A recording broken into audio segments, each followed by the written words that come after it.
Hello everyone. We are going to start the part 5 from the drug stability. So, in this presentation, we are going to deal with the different methods which are generally used for the accelerated stability studies for different type of formulation, which includes solid dosage form, liquid dosage form, semi-solid dosage form, etc. Apart from that, we are going to deal with some of the limitation of the accelerated stability studies and some other term associated with the accelerated stability study. So without wasting any time, let's start our presentation. You see, packaging material. This packaging material which is used in the packaging of different dosage form, they have the impact on the stability of the dosage form, right? Now this packaging material, they are generally kept in concern with the result which has come up from the accelerated stability study. I repeat, the selection of the packaging material, what type of material we are going to use, it is totally based on the result of the stability study. So the packaging material, in selecting the packaging material, the following thing you need to consider. What are the following things? First of all, you see the packaging material which are permeable to water vapor. Suppose the packaging material is, suppose your tissue paper or cellulose paper. So those are generally permeable to water vapor. If the water vapor is permeable, then what may happen? Falsification of the results for semi-solid dosage form as well as liquid dosage form, because it will lead to weight loss.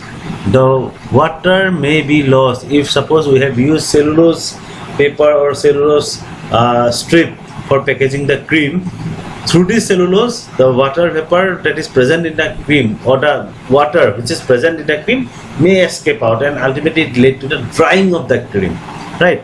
Similarly for semi-solid dosage form also, and this can generally lead to variation of the strength of the dosage form, right? Thus, you see, the use of inert standard packaging material which are generally impermeable to water, it is very important as a precondition for stress test. Before putting the compound, but before putting the dosage form in the stress test, as we know that in the stress test we are going to deal with the temperature, humidity, right? So in such condition, before putting the component into the, or before putting the formulation into the stress test, we first of all need to confirm the integrity of the packaging material. Clear? So you see, most of the stress tests, they are carried out in the standard packaging material. So what are the standard packaging material? The following, these are the standard packaging material. For solid dosage form, what sort of thing we can use? We can use 50 ml glass container with twist of closure, which is generally made up of propylene tube.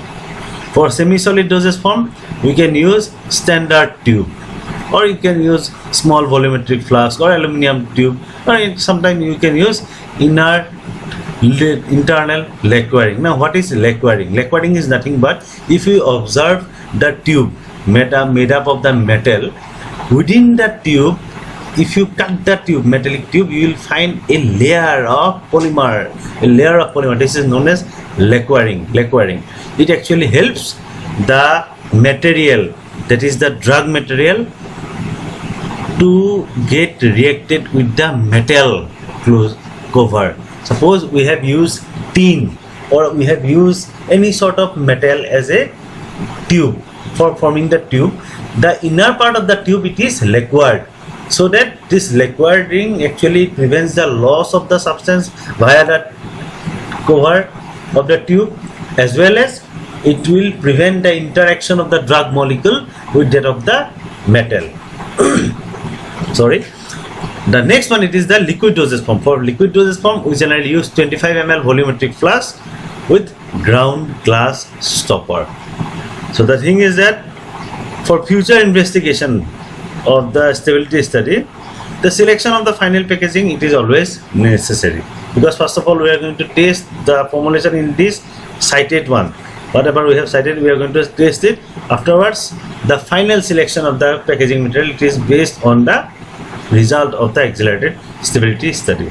Here, so let's start with the selection of material for solid dosage form. For solid dosage form, what are the factors we have to consider? See, on the basis of the result, whatever the result we will get from the stress test, actually for solid dosage form, we can at least get the information regarding the sensitivity to moisture. Sensitivity to the moisture of that packaging material can be predicted, right? Thus we can use a suitable packaging material for that. As a rule, actually, you see, no interaction are to be expected. We should not expect any sort of interaction due to the packaging material, or else our formulation will be destroyed. Clear? The next thing it is, you see, if the final packaging material has been selected, suppose we have selected tin or we have selected glass, now the sample in the final packaging material should be available, right? And the investigation of the photostability to be done. Now how we are going to test the photostability? Simply, the solid dosage form, it is kept within the packaging material and it is exposed to the xenon lamp for at least 24 hours. Afterwards, we are going to check the stability of that packaging material. Clear? The next thing it is the selection of packaging material for semi-solid dosage form. For semi-solid dosage form packaging, it is done generally in the aluminum tube, as I already told you, aluminum or tin, which is internally actually liquid. Even you can use some plastic tube also. Now, what are the problems generally with the semi-solid dosage form? The problems include corrosion. Corrosion may take place. Even permeation through the metal or through the aluminum, right? Apart from that, sorption may take place. So, test the packaging material dosage form. How we are going to test it is simply, you see, to test the corrosion. If corrosion happens, what we can do? Just fill up the metal tube with the dosage form, semi-solid dosage form. Done. And it is stored horizontally upright. It is stored horizontally upright position, upright and inverted position at a temperature of 40 degrees centigrade for 3 months. Then we are going to taste the product, right?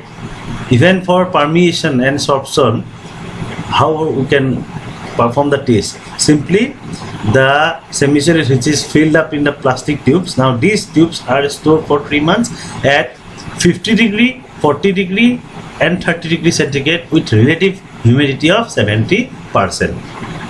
So, if the final packaging material has been selected based on the result, means what are the prediction? Means either your aluminum tube internally liquid or plastic tube, right? Then the investigation regarding the photostability has to be performed.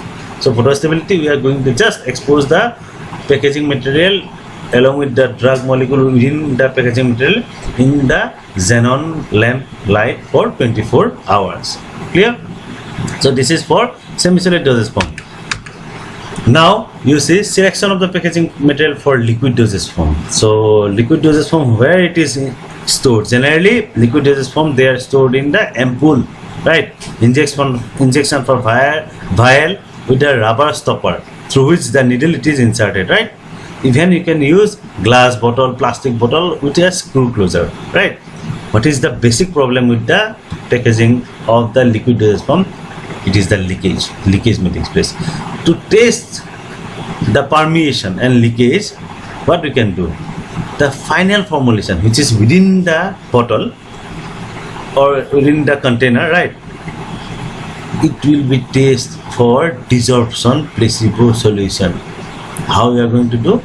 Simply just use one placebo. Now, what is placebo?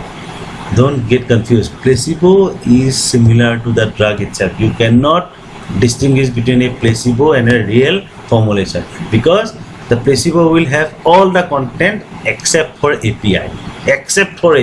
For tablet also you will see a tablet only, but there the API will not be present. So in such cases we are going to use the placebo, right? So how we are going to store or perform the study? Simply the samples are stored vertically inverted at a temperature of 50 degree, 40 degree, 30 degree with a relative humidity of 70% for 12 weeks.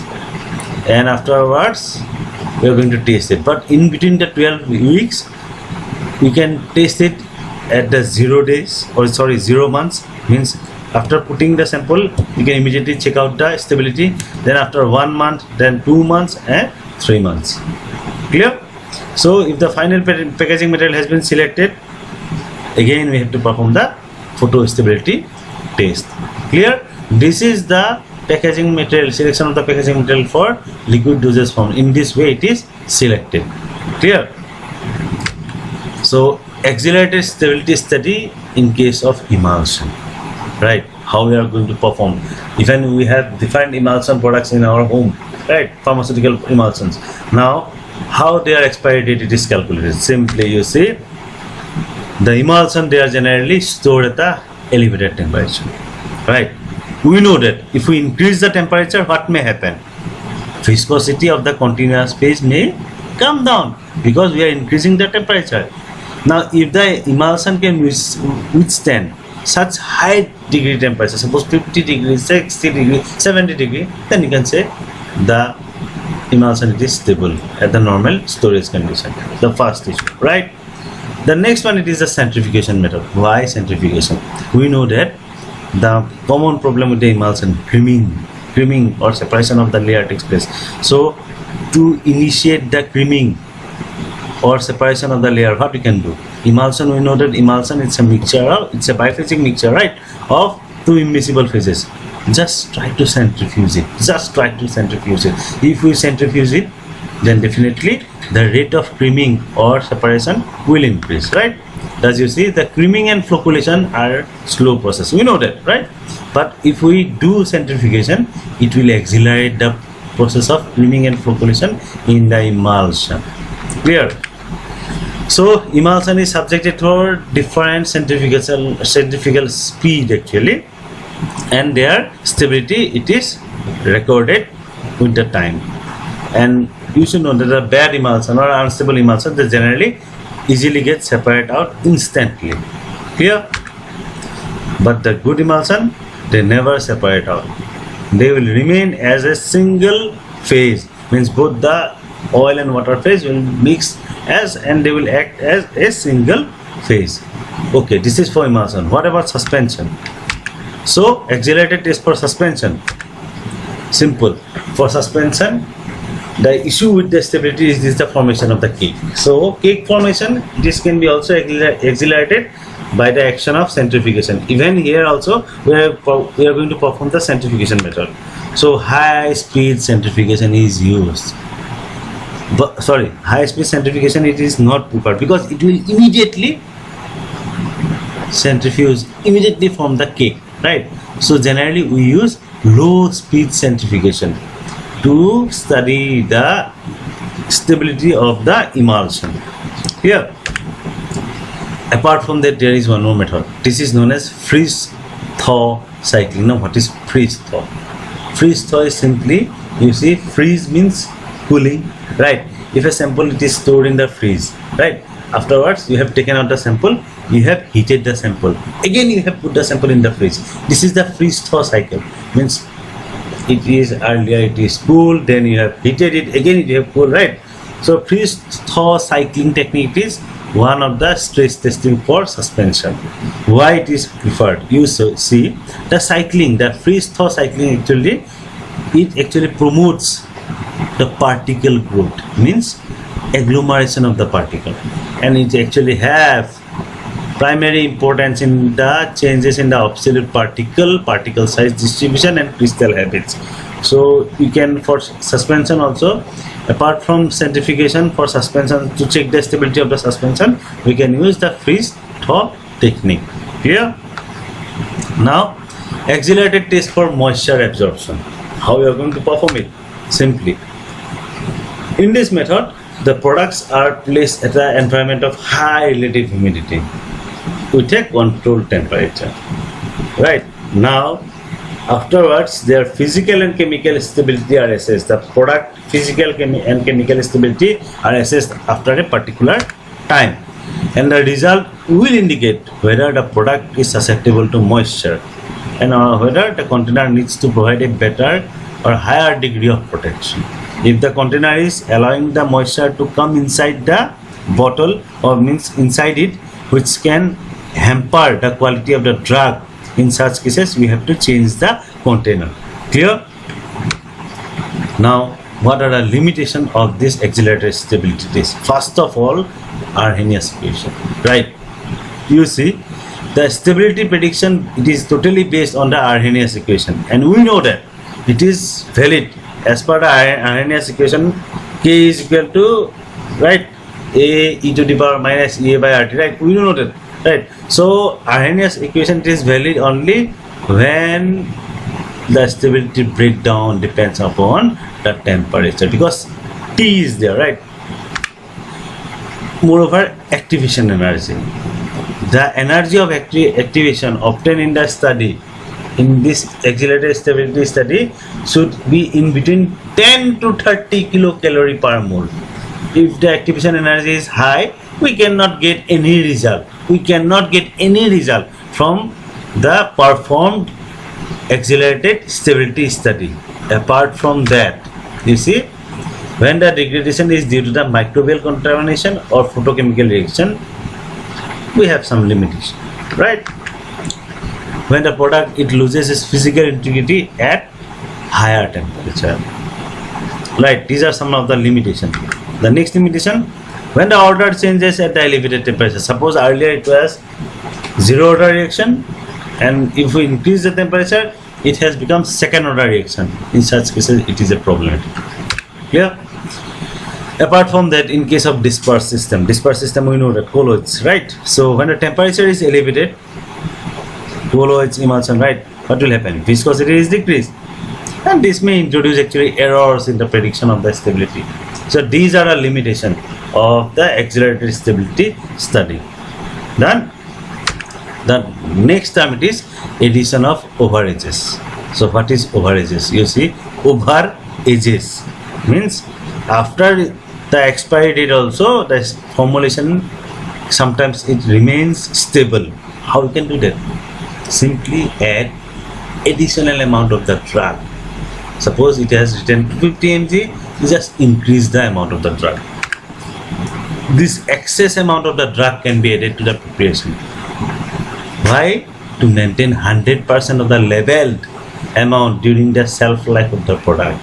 It is generally done in case of vitamins preparation. Clear?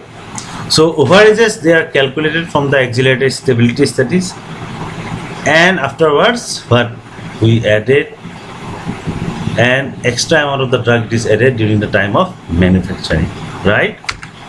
So the thing is that they should be within the limits compatible with the therapeutic requirement. It is not like that we know that suppose vitamin B12, the minimum requirement, or sorry, the maximum dose, it is 600 mg. In the formulation we have used 500 mg, but just to maintain the 100% dose, if we add 900 mg, it will help during the shelf life. It will help because during the shelf life the concentration will be maintained, but it should be within the therapeutic requirement only.